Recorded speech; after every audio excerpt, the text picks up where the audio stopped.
It's another beautiful Sunday afternoon. This is Rubbin Minds. Welcome. My name is Ebuka Obiuchi, and it's great to have you here. We're going to start off the show like we usually do. A week in Nigeria, I always say, is a lifetime in a lot of places. A lot has happened in the past week, especially as we're gearing up to the elections in those states. We've also had Mr. President away in New York at the United Nations trying to launder our image and also seek support to help Nigeria fight the insecurity in this part and also help revive our economy, which is in recession. So we're going to be looking at all of the news that caught our attention in the front page in the past week, and I have here with me Brian Effa. Thanks for being here today. Thank you. Boko Haram has sort of come back in the news in the past week, and we did hear some good news. Good and sort of mixed news, actually. First of all, we're hearing that Bama, which has been the epicenter of all of the issues in the northeast, might be open again to residents moving back to their homes. Boko Haram basically is on the verge of a final defeat. We're hearing, about them being receding, basically. But we've also seen a video in the last couple of hours of the leader, as it were, of Boko Haram, Abubakar Shekau, I think that's his name, who has been allegedly killed several times, coming up again with a video. So as much as the issues around Boko Haram might not be as deadly as they were in the past year or in the past couple of years, it looks like Shekau is still around. Yes, like you said, the new video emerged. Shekau saying he's still alive and strong. And of course, we've also heard that the Boko Haram is on the verge of defeat. Yes, if you say Boko Haram is on the verge of defeat, I would disagree. But I would say that bombing and seizing of territory is at the verge of defeat, because that is really not happening. But what we will find it very difficult, or which the government should really put all hands on deck, is defeating the ideology, because Boko Haram is an ideology, saying Western education is evil, is bad. So that ideology has not been fought yet and is still with us. So let us rather put it this way, that seizing of territory is being defeated, bombing of places, holding hostages is defeated, but Boko Haram itself, we have not started the fight against Boko Haram. But I mean, the Boko Haram's fight was basically about bombings, and seizing territory. If we have been able to contain that, it means at least a huge amount of progress has been made, hasn't it? Yeah, sure, I agree with you. Progress has been made. Territories have been recovered and people are going back. But let's see how it goes with the re-emergence of this video. But are we sure this video, I mean, a lot of these videos are unverified. We don't know when this was shot, for starters. Do we know that it's actually a recent video? Well, we cannot verify, but I mean, Shekau cannot be that too intelligent to know what will happen in the next 3 months, 6 months, when we can start shooting the videos and keeping. Except it's another Shekau, but I mean, the video should call for good scrutiny and intelligent analysis of that video. But we cannot dismiss the fact that it's a possibility, because if you say you have killed somebody and you can't see the corpse, then you cannot say you have killed the person. So it's neither here nor there, but we must be careful in going to party. Yeah. Mr. President, like I said, was in New York, or has been in New York for the past week, and he did reach out to the United Nations, saying that they should help with negotiations with Boko Haram, especially with regards to the return of the Chibok girls and all the girls or people who they have held or kidnapped over the years. Is negotiation the last resort, you think, with the Chibok girls and all of the issues around that? And was he right in seeking help internationally? Yes, of course. This has to do with lives of people, but don't also forget that a lot of persons have been rescued. If we want to put the numbers together, we might be talking about thousands of persons that have been rescued. So, I mean, the Chibok girls have become a symbol, because if Chibok girls come in today with the number of persons that have been rescued, according to the military, it means that we have quite a lot of persons. However, the president needs help, and he has gone out for help. And I think I will commend him for that, because if you don't have the ability, then you should seek for help to be able to have the solution to your problem. All right, let's leave that. I mean, it's something that, like I said, it's mixed news. We're happy at the fact that we've made progress, but the reemergence of that video, of course, has put people on the edge, wondering what next might be happening with that. But let's switch now to politics. And Edo State, of course, is still in the news. Most people thought the elections would have held 2 weeks ago. It didn't happen. It's coming up now, and there's a lot of allegations being thrown all over the place. People are already talking about rigging the elections even before they have held. Why do we have all of this in the air when nothing has even happened yet? Well, as you are aware, this is Nigeria. Everybody puts their back on, you are going to rig, you're not going to rig. Even the opposition will accuse the ruling party, and the ruling party will be accusing, the opposition of rigging. It has become a phenomenon in Nigerian politics. Everybody wants to rig to win election. Everybody is accusing the other. So if you ask me, is there a possibility of rigging, then I would say yes, there is a possibility of rigging. So this is Nigerian politics, and you are bound to see those kind of noise and accusation coming up, especially with the fact that the election was postponed, that because of security issues.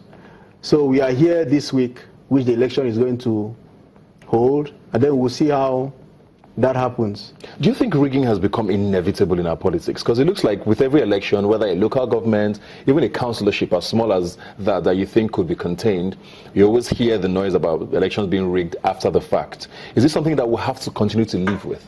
You see, to stop rigging, we must start from party politics. Because when you are not popular, you tend to rig that election in your favor because you're not popular around that place. So what happens is that at the party level, whether APC or PDP, at the party level, what happens is that they throw up candidates that are not acceptable by the people. And when the opposing parties bring out a candidate that is acceptable, you see that he's going to draw more crowd to himself and possibly win. So what then happens is that the other party will now turn to rig this election to his favor. But however it is, one thing we must do as a country is that we must, or our leaders, our politicians must know that when you go into a game, just like the game of football or any other game or competition, there must be a winner or a loser. That is what we must have in mind, except we have that kind of reorientation, that as I'm going here, I either win or lose. Whatever comes out, it's for the progress of the community. And then things will go on well. And then there will be no point of rigging. So, but as it stands today, I don't think any of our elections will go without possibility of rigging. Wow. So this is not going to stop anytime soon, you're saying? Well, it's not going to stop anytime soon, except the politicians themselves agree within themselves that this has to stop. And citizens also stand up to protect their votes. Once citizens determine in their mind to protect their vote, you will see that this is going to stop. And that is what the citizens now at this point, we must not leave it on the politicians. The citizens themselves, the voters, the electorate must ensure that their vote counts and they are not allowed to be rigged. And then we are going to see this thing. But anytime soon, I don't see that possibility for now. Speaking of Edo in particular, how do you think it's going to play out? I mean, for a lot of people, it looks like a close race. For members of the two major parties in the state, at least, which is the PDP and the APC, they both think their candidates are clear favorites to win. What do you think is going to happen on the 28th? Well, the election is very close. It's a close tie because even the opposition candidate is a very strong candidate in Edo State. Having also been, until recently, he was a member of the APC. And you also know that he was also the DG of Adams Oshomole during his second-term election. So based on that, they understand themselves and they know their powers. And because of that, there's a lot of apprehensions. But don't also forget that if I want to go by what is in the media, in terms of infrastructure, road network, flooding issues in Edo State, you see that the people also tends to use that. The other party, PDP, now tends to use that as, as a kind of, an attack on the government. So based on that, there's really apprehension on the side of the APC side. And don't also forget that with the shifting of that election, so the other party is like, okay, you shift this election to buy time, to be able to do a lot of campaigns because you have seen your weaknesses. But however it is, it's really, really going to be a close race, and we hope that the best candidate emerges in this election. Just to deviate a bit now, because you mentioned there about the PDP candidates being a former colleague, or sorry, he worked with the present governor who is in the APC and he's a PDP member. I know Kenya recently passed a law, at least their second reading, I think, which says that at least 2 years before an election you can't jump ship or you can't switch parties. Is this something you think we should start looking into here? Because, I mean, even for the electorate sometimes, you wonder what message are you really sending as a candidate when 3 months before the election you were on this other side and suddenly you're here? Is this something we should start looking at? Well, you might be shocked that in the PDP constitution, you must have spent at least 12 months before you can even stand election. There's also a possibility of a waiver where you just join and they waive. So what guarantees that waiver? Is it money? Is it? Well, I cannot say. I cannot say really. But what is going to happen is that even if we put that law, at the end of the day, they will tell you for every law there's a waiver to that law, and then they will bring in, because all these things is, you see, the problem is where it doesn't really favor you here, you jump ship. You know, the problem we have at the party level is ideology. Political party, when we studied government in school, is formed based on ideology. So when you have an ideology, it is difficult to jump ship. Yeah. But it's not the case in Nigeria. So whether you pass the law or not, the people that will pass the law are people that would likely jump ship the next day. So they are going to put another clause so that gives them the opportunity to jump ship. Open window to do that. So that is really what I don't think our politicians, as it is today, are ready for. Those we have today, they are not ready for such. Finally, now before we go, and very quickly, I just want to touch on the former First Lady, Patience Jonathan. She's been in the news in the last couple of weeks now regarding a case with the EFCC and money being frozen and all of that. I think it's about $15 million. I'm not sure the exact figure. We hear so many figures these days, it's hard to keep track. What are your thoughts on that, and how is she handling it, and how should she handle it? Very quickly. Well, you know, like she said, it was a medical abuse, and I don't know what kind of treatment it was. But don't also forget that until recently, we saw the figures that Mr. President used for his ear treatment in the UK. And when I put that side by side, and I was asking myself, if this was ear, let's assume she was having multi-organ treatment, which when you multiply that, it gives you a lot of money. But however it is, the way she's fighting, it seems to be that she has a very good cause on that fight, because she's really telling you, look, it's my hard-earned money, it's my money, and all of that. The other illegal issues is what I really cannot comment about, but I think she has made a point clear. She has written to the EFCC to say, look, this is my point, this is my money. So it's left for the EFCC to do their investigation and look at it whether she really had that money through legal means or illegal means. So if the money was gotten illegally, assuming it was gotten illegally, do you assume the money just gets seized or she gets prosecuted? Well, in a sane war, she get prosecuted.